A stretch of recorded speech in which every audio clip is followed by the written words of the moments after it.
ব্যবস্থা তো কানেক্টিভিটিটা হচ্ছে ইম্পর্টেন্ট জিনিস আমাদের এলাকার জন্য। কারণ কানেক্টিভিটি এত খারাপ হয়েছে, বিগত ফ্যাসিস্ট সরকার এই এলাকার কানেক্টিভিটির জন্য কোনো কাজ করে নাই। আমি একটা বলেছি যে রিক্সায় গেলে যদি আপনার কুমোর ভেঙে যায়, বুঝবেন যে সেই এলাকাটা হচ্ছে বিয়ানীবাজার গোলাপগঞ্জ।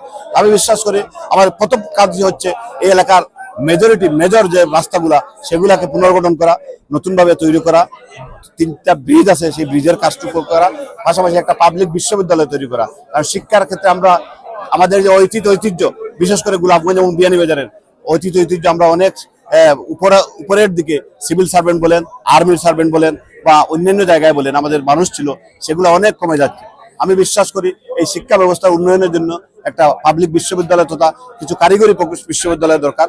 এটা আমরা করতে চাই এবং আমি করবো সেটা ইনশাআল্লাহ।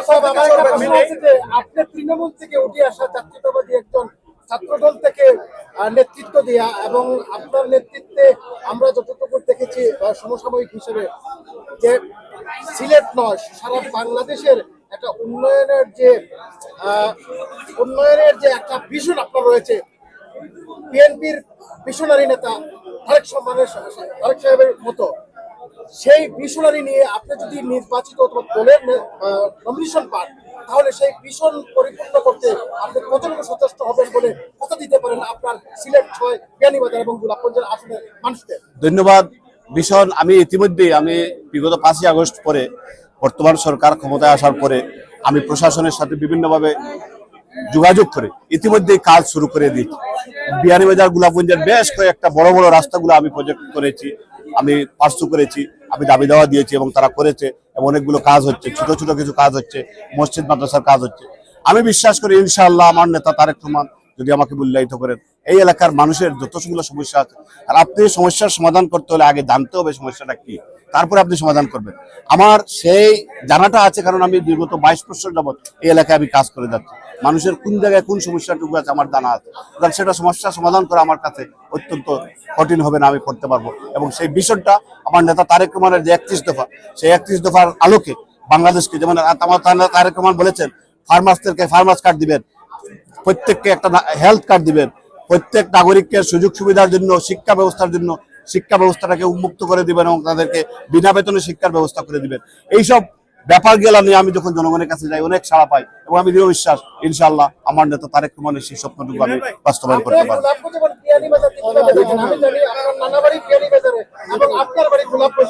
সেখানে যে সম্পৃক্ততা মায়ের এবং বাবার যে সম্পৃক্ততা রয়েছে, সেখানে আপনি আরো কতটুকু সচেষ্ট হয়ে এই এলাকার জন্য কাজ করবেন? ধন্যবাদ। বিয়ানীবাজার এবং গোলাপগঞ্জ আমার কাছে একই জায়গা, দুটোটাই আমার বাড়ির মতো, সুতরাং এখানে আমার কাছে কোনো ধরনের কোনো ডিভাইডেশন কোনো কিছু নাই।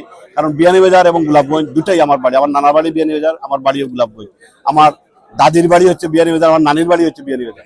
সুতরাং এখানে আমাদের কোনো সমস্যা হওয়ার কথা নয়।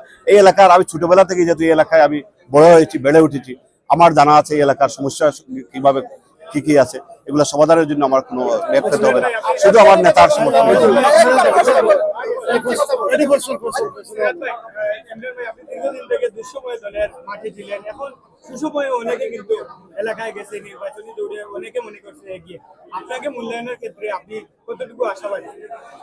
ধন্যবাদ। আমি বিএনপি একটা গণতান্ত্রিক দল, আমরা সবাই এক দলের রাজনীতি করি। আমি আমার বক্তব্যই বলেছি যে আমাদের নেতা তারেক রহমান উনি যে সিদ্ধান্ত দিবেন বাংলাদেশের বিএনপির প্রতিটা কর্মী সেটা কোনো প্রশ্ন ব্যথি রেখেই সেটা মানে নেবে এবং সেটা ওনার নির্দেশ মতো কাজ করবে। আমিও তার বাইরে, আমি দলের একজন কর্মী, তার বাইরে নয়। আমার বিশ্বাস ইনশাআল্লাহ আমার নেতা কখনোই উনার যে কমিটমেন্ট, উনার যে ভিশন, সেই ভিশনের লক্ষ্যে উনার ভিশনের সাথে আমাদেরকে রাখবেন এবং উনার ভিশনকে পূর্ণাঙ্গ রূপ দিতে আমরা ওনার পাশে থাকবো, সেটা আমি বিশ্বাস করি। সর্বশেষ পিআর পদ্ধতি নিয়ে আপনার মতামত? ধন্যবাদ। পিআর পদ্ধতিটা হচ্ছে সম্পূর্ণভাবে ফ্যাসিস্টদের পুনর্বাসিত করার একটা প্রকল্প। এটা কখনোই বাংলাদেশের রাজনীতিতে গ্রহণযোগ্য হবে না এবং আমরা সেটা মেনে নিতে পারবো না। কারণ পিআর পদ্ধতির মাধ্যমেই এই ফ্যাসিস্টটা আবার ওই পথে চলে আসবে। সেটা বাংলাদেশের জনগণ যেভাবে মানে না, বিএনপি কখনোই সেটা মেনে নিতে পারে না। সুতরাং পিআর পদ্ধতি যে দুয়াটা তুলেছেন এটা কমপ্লিটলি অবাস্তব এবং এটা গণতন্ত্র বিমুখ এবং গণতন্ত্রের প্রতি শ্রদ্ধাশীল না হিসাবে এটা প্রতিষ্ঠিত হয়ে গেছে এবং আমার বিশ্বাস সেই পিআর পদ্ধতি বাংলাদেশে বাস্তবায়িত হবে না। একটা বিষয় হচ্ছে আপনি যেহেতু জেলা বিএনপি সেক্রেটারি সেই হিসেবে মন্ত্রণালয় যদি আপনি মনোনয়ন দিন না সেক্ষেত্রে আপনি যে দায়িত্ব আছে সেই দায়িত্ব আমি তো অবশ্যই বলেছি আমার নেতা তারেক রহমান উনি উনি উনি যে সিদ্ধান্ত দিবেন সেই সিদ্ধান্ত বিএনপির প্রতিটা কর্মী উপর থেকে নিচ পর্যন্ত প্রতিটা কর্মী বিনা অক্ষরে মেনে নিবে, বিনা অক্ষরে তার নির্দেশ পালন করবে। উনার নির্দেশটাই হচ্ছে আমাদের সর্বোচ্চ সিদ্ধান্ত, সুতরাং এখানে আমাদের কোনো কম্প্রোমাইজ নেই। সুতরাং উনার যে সিদ্ধান্ত আসবে সেটাই আমরা কাজ করবো সেই সিদ্ধান্তের আলো। ধন্যবাদ।